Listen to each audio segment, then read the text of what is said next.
بسم اللہ الرحمن الرحیم۔ گمنام ہیروز کے معزز ناظرین، السلام علیکم۔ آئیے چلتے ہیں کہانی کی طرف۔ وہ کار کا دروازہ کھول کر بولی، تم جاؤ، میں اپنی بہن کے پاس تنہا جاتی ہوں، تم میں سے کسی کی ضرورت ہوگی تو فون کر کے کال کروں گی۔ وہ بیٹھ کر چلی گئی۔ پورس دوسری کار کے پاس آیا۔ اسٹیئرنگ سیٹ پر پارس بیٹھا ہوا تھا، اس کے ساتھ والی سیٹ پر بیٹھ گیا۔ کار آگے چل پڑی۔ وہ دونوں تھوڑی دیر تک خاموش بیٹھے رہے، کیونکہ پارس کار ڈرائیو کر رہا تھا اور پورس جولی کے اندر تھا۔ وہ موبائل کے ذریعے ایجنسی کے انچارج سے بول رہی تھی۔ سفر کے دوران میں ایک اہم لفافہ غائب ہو گیا ہے۔ بعد میں پتا چلا میرے ساتھ علی تیمور کی بیوی فہمی سفر کر رہی تھی۔ انچارج نے پوچھا، کیا فہمی نے لفافہ غائب کیا ہے؟ ہاں، اس طرح یقین ہو رہا ہے کہ میرے یوگا جاننے کے باوجود وہ میرے اندر آ کر مجھے غائب دماغ بنا دیتی تھی۔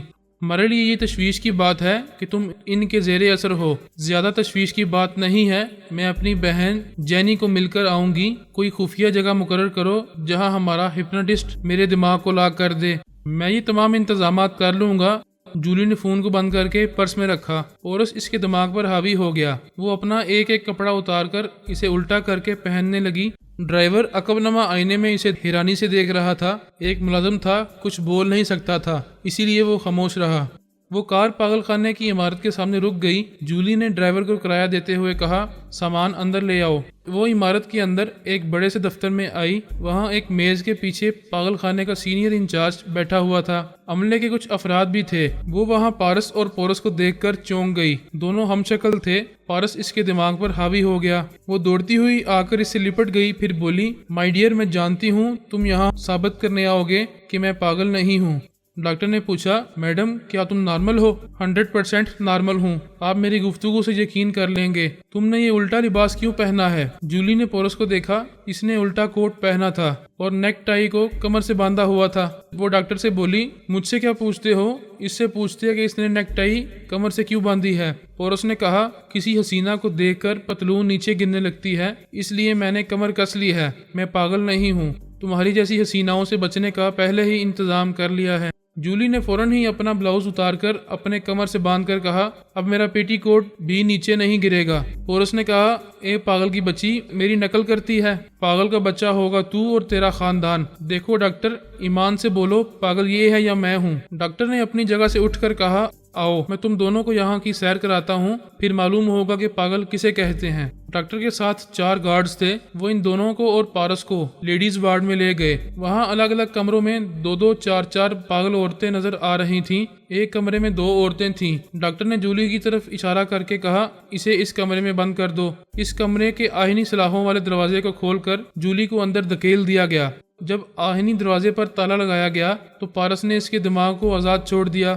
وہ چونک کر آس پاس دیکھنے لگی، پھر آخری دروازے کی سلاخوں کو تھام کر بولی، مجھے یہاں کیوں بند کیا گیا ہے؟ کھولو، دروازہ کھولو، ورنہ مجھ سے برا کوئی نہ ہوگا۔ وہ چیختی رہی۔ وہ سب جانے لگے۔ اس لیڈیز وارڈ کے پیچھے ایک کمرہ سب سے الگ تھا۔ اس کمرے میں آرام دہ بستر، صوفے، ٹی وی، ریڈیو اور ضروریات کا تمام سامان تھا۔ اس کا دروازہ بھی آہنی سلاخوں والا تھا۔ اس کے اندر ایک نوجوان حسین لڑکی فرش پر 2 زانو بیٹھی ہوئی تھی۔ ڈاکٹر نے کہا، یہ مس جینیفر عرف جینی ہے۔ 2 زانو بیٹھنے والی لڑکی کی آنکھیں بند تھیں اور اب وہ سجدے کر رہی تھی۔ پارس نے پوچھا، کیا یہ مسلمان ہے؟ ڈاکٹر نے کہا، پتہ نہیں کیا ہے، یہ ہر مذہب کے طریقوں سے عبادت کرتی ہے۔ پورس نے پارس کے شانے پر ہاتھ مارا اور کہا، یار، پہلے تو میں پریشان تھا کہ مجھے پاگل خانے کیوں بھیجا جا رہا ہے۔ میں یہاں سے نکلوں گا تو پاگل ہو جاؤں گا، لیکن اب تو اسے دیکھتے ہی پاگل ہو گیا ہوں۔ پھر پورس نے ڈاکٹر سے کہا، جلدی سے دروازہ کھلواؤ اور یہ کمرہ زندگی بھر کے لیے میرے نام الاٹ کر دو۔ ڈاکٹر کہنا چاہتا تھا کہ پاگل عورتوں کے وارڈ میں مرد پاگلوں کو نہیں رکھا جاتا،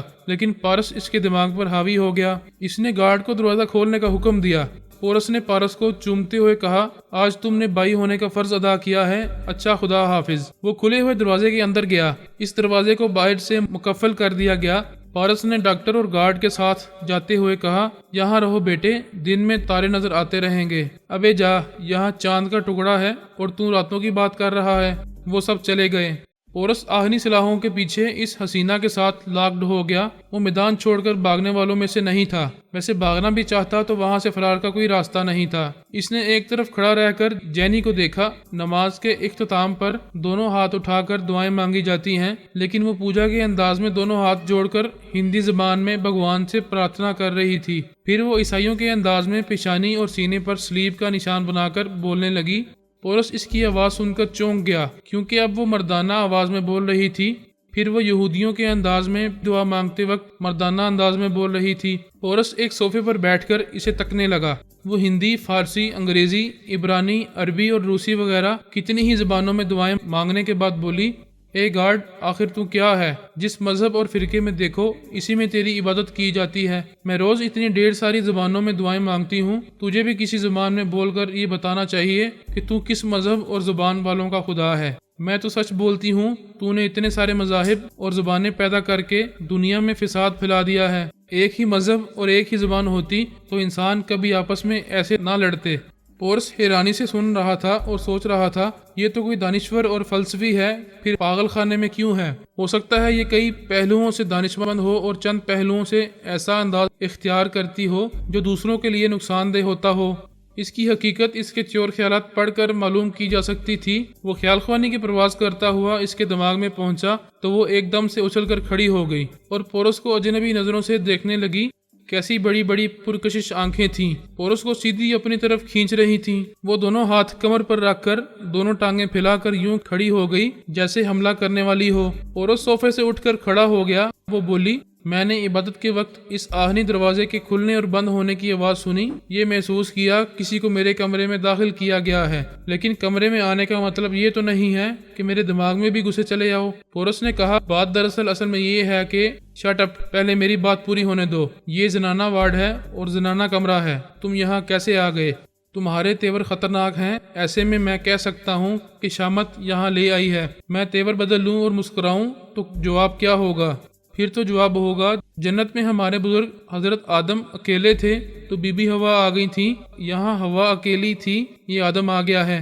وہ دونوں جنت سے نکالے گئے تھے، میں نہیں نکلوں گی، میں بھی نہیں نکلوں گا۔ ہم اس پاگل خانے میں پیارے پیارے پاگل بچے پیدا کریں گے۔ اس نے یک بار کی گھوم کر کک ماری، پورس جھک گیا، وار خالی گیا۔ اس نے ایک لمحہ بھی ضائع کیے بغیر دوسری کک ماری، وہ ایک قدم پیچھے ہو گیا۔ وہ پورس کو جیسے سانس لینے کا موقع بھی نہیں دینا چاہتی تھی۔ فضا میں اڑتے ہوئے گھومتی ہوئی بستر پر آ کر گری۔ وہ صوفے پر بیٹھا ہوا کہہ رہا تھا، بچے پیدا کرنے کا مطلب یہ نہیں ہے کہ ابھی سے بستر پر چلی جاؤ۔ وہ مسکرانے لگی۔ پورس نے کہا، شاباش، غصے میں حملے کرنے والے ناکام رہتے ہیں۔ وہ اچانک چھلانگ لگا کر اس پر آئی۔ وہ تو پھسل کر فرش پر آ گیا تھا۔ وہ خالی صوفے کے ساتھ دوسری طرف الٹ گئی۔ اس نے ادھر ادھر دیکھا، پھر پوچھا، کہاں ہو تم؟ وہ صوفے کے پیچھے سے سر اٹھا کر بولی، مانتی ہوں بہت اچھے جوکر ہو۔ وہ دونوں فرش پر کھڑے ہو گئے۔ وہ سامنے آ کر مسافے کے لیے ہاتھ بڑھا کر بولی، دوستی۔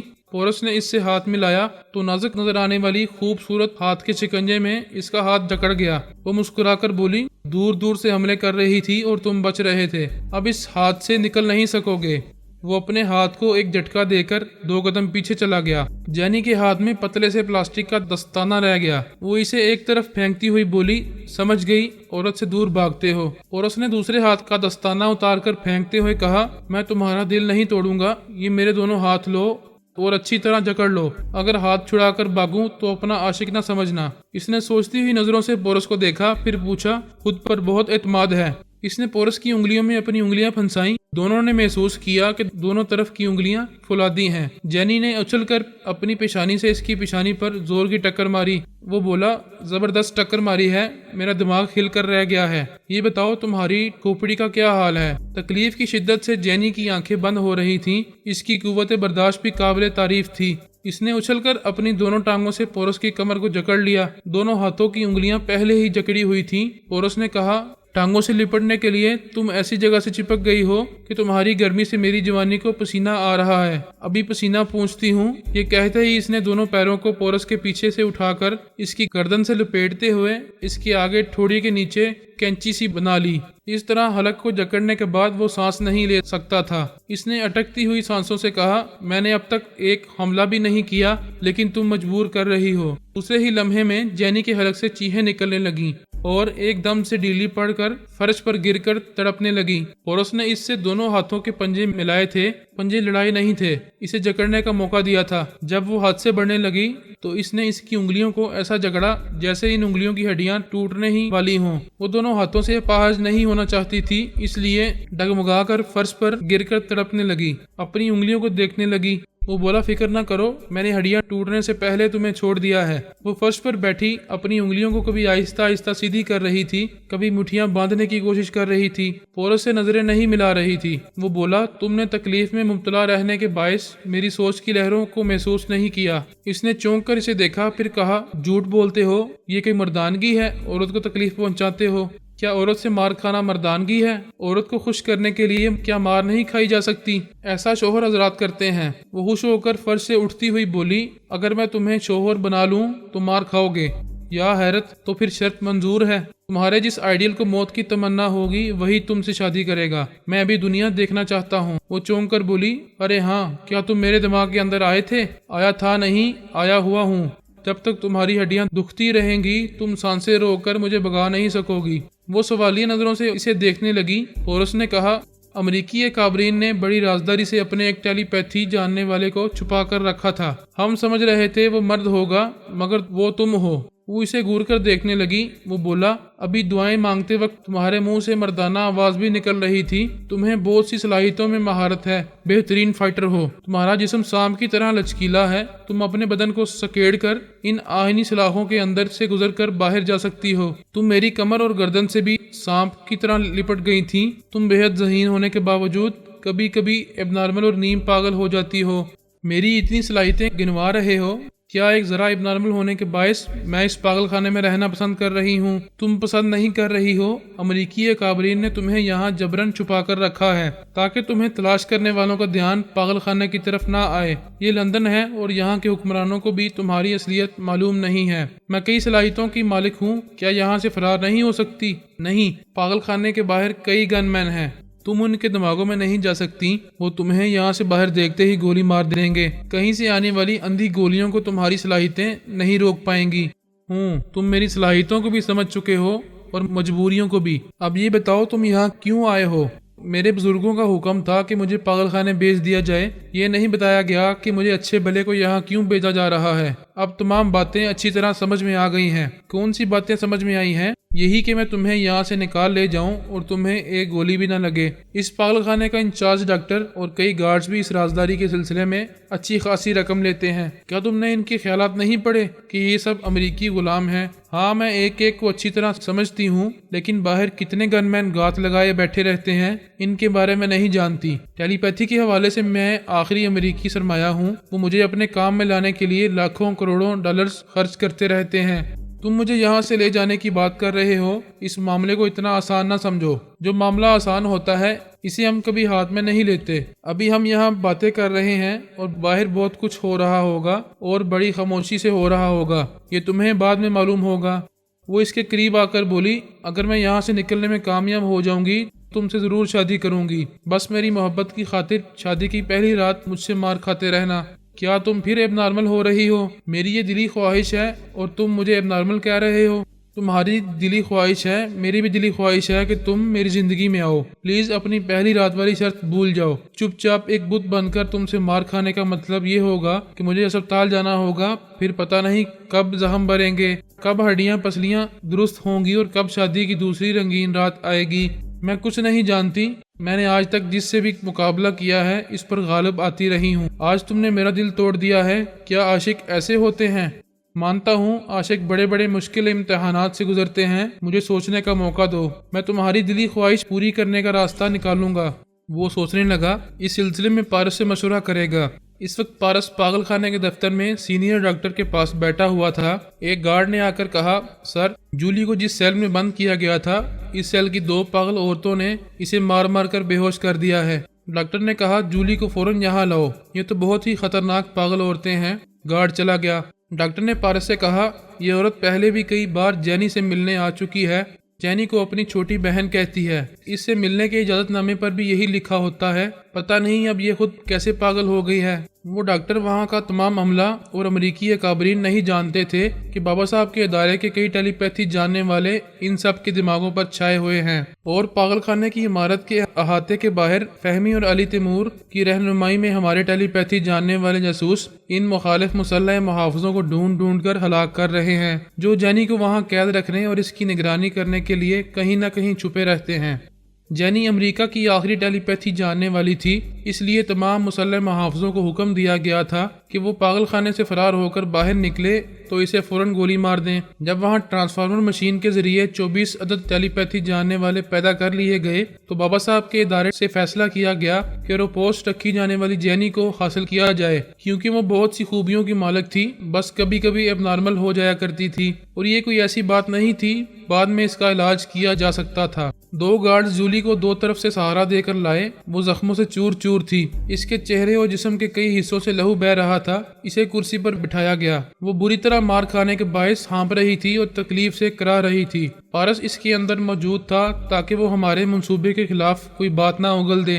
ڈاکٹر نے جولی سے کہا، ان 2 پاگل عورتوں میں سے ایک بیمار اور کمزور ہے، دوسری جوان اور صحت مند ہے، اس کا نام مارتھا ہے، کیا اسی نے تمہارے ساتھ یہ سلوک کیا ہے؟ جولی انکار میں سر ہلا کر بولی، اس کا نام مارتھا ہوگا، لیکن وہ مجھ پر حملے کرتے ہوئے خود کو فہمی کہہ رہی تھی، چیلنج کرتی جا رہی تھی کہ میں زبردست فائٹر ہوں تو اس پر حملے کروں، لیکن میں ایک بھی حملہ نہ کر سکی، وہ بجلی کی طرح لپک لپک کر میری پٹائی کرتی رہی۔ ڈاکٹر نے کہا، ہم اسے سزا دیں گے، تم ویسے تو نارمل ہو، پھر ایسی کیا حرکتیں کرتی ہو کہ یہاں بھیج دی گئی ہو؟ میں نارمل ہوں، آپ معائنہ کر کے مجھے یہاں سے چھٹی دیں گے، تب بھی یہاں سے نہیں جاؤں گی۔ کیوں نہیں جاؤ گی؟ اس نے اتنی پٹائی کرنے کے بعد کہا ہے کہ مجھے یہاں رہنا ہوگا، اگر اس عمارت سے باہر جاؤں گی تو وہ مجھے جان سے مار ڈالے گی۔ ڈاکٹر نے ہنستے ہوئے کہا، جب ہم مارتھا کو یہاں قید رکھیں گے تو وہ باہر جا کر تمہیں کیسے جان سے مارے گی؟ مجھے مارنے والی یہاں اندر نہیں باہر ہے، وہ باہر رہ کر اس سیل کے اندر میری پٹائی کر رہی تھی۔ ڈاکٹر نے کہا، اپنی بات سے ثابت کر رہی ہو کہ اب نارمل ہو، تمہارے دماغ میں کسی کا خوف سمایا ہوا ہے، تمہاری پٹائی کی مارتھا نے اور تم سمجھ رہی ہو کسی باہر والی نے ایسا کیا ہے۔ اس نے گارڈ سے کہا، اسے مرہم پٹی کے لیے لے جاؤ اور کسی الگ سیل میں رکھو۔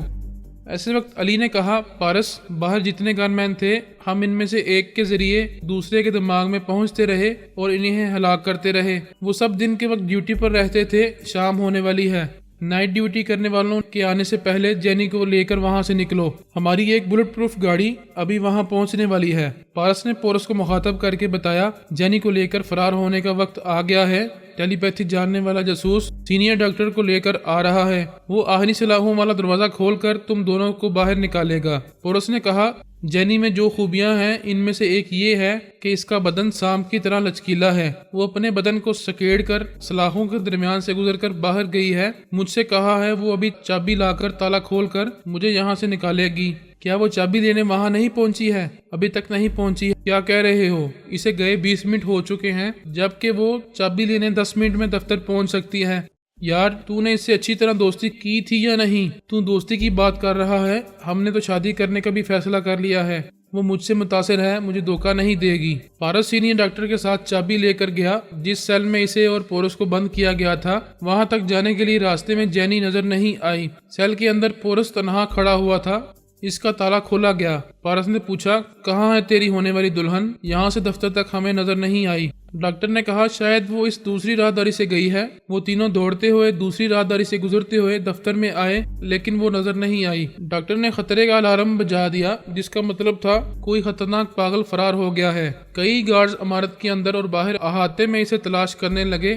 پارس نے علی سے کہا، جینی اچانک کہیں غائب ہو گئی ہے۔ علی نے کہا، یوں ہی کیسے گم ہو جائے گی؟ کیا کسی نے اسے اغوا کیا ہے؟ کیا تم اس کے دماغ میں جا سکتے ہو؟ پورس نے کہا، میں 3 بار اس کے دماغ میں جا چکا ہوں، وہ سانس روک لیتی ہے۔ علی نے پوچھا، کیا وہ تمہارے زیر اثر نہیں آئی تھی؟ تمہاری مخالف تھی؟ ہم تو شیر و شکر ہو گئے تھے، وہ مجھ سے شادی کرنا چاہتی تھی، مگر کچھ اب نارمل ہے، ایسی باتیں کرتی ہے جسے کوئی مان نہیں سکتا، اب ایسی حرکت کر رہی ہے کہ دوستی کر کے دور ہو جانے والی بات سمجھ میں نہیں آ رہی ہے۔ علی نے کہا، یہ بھی تو ہو سکتا ہے کہ اس کی دماغی رو پھر بہک گئی ہو، ایسا ہوگا تو وہ پھر دشمنوں کے ہتھے چڑھ سکتی ہے۔ جسٹ اے منٹ، میں ابھی بات کرتا ہوں۔ پھر علی نے تھوڑی دیر بعد کہا، پورس، ہم نے جو بلٹ پروف گاڑی بھیجی تھی وہ پاگل خانے کے آہنی گیٹ تک پہنچی تھی۔ جینی وہاں کے 2 مسلح گارڈز کو ہلاک کر کے بلٹ پروف گاڑی کے ڈرائیور پر حملہ کرتے ہوئے اسے گاڑی سے نیچے پھینک کر وہ گاڑی لے کر فرار ہو گئی۔ گاڑی کے ڈرائیور نے ابھی فون پر مجھے بتایا ہے۔ پورس نے کہا، او علی، ایسے وقت اس کا اب نارمل ہونا خود اس کے لیے خطرناک ہے۔ تم باہر ہو، تمام ٹیلی پیتھی جاننے والے سراغ رسانوں کے ذریعے علاقے کی ناکہ بندی کراؤ۔ یہ تو معلوم ہو چکا ہے کہ وہ ہماری بلٹ پروف گاڑی میں ہے، اسے گرا جا سکتا ہے۔ علی نے کہا، ہم کوشش کر رہے ہیں۔ فارس اور پورس اس پاگل خانے کی عمارت کو چھوڑ کر اپنی کار میں آئے، پھر وہاں سے جاتے ہوئے آگے پیچھے اور دائیں بائیں دیکھتے رہے۔ پورس نے پھر 2-4 بار اس کے دماغ میں پہنچنے کی کوششیں کی، لیکن وہ ہر بار سانس روکتی رہی، جیسے اسے جانتی نہ ہو اور کبھی اسے دیکھا تک نہ ہو۔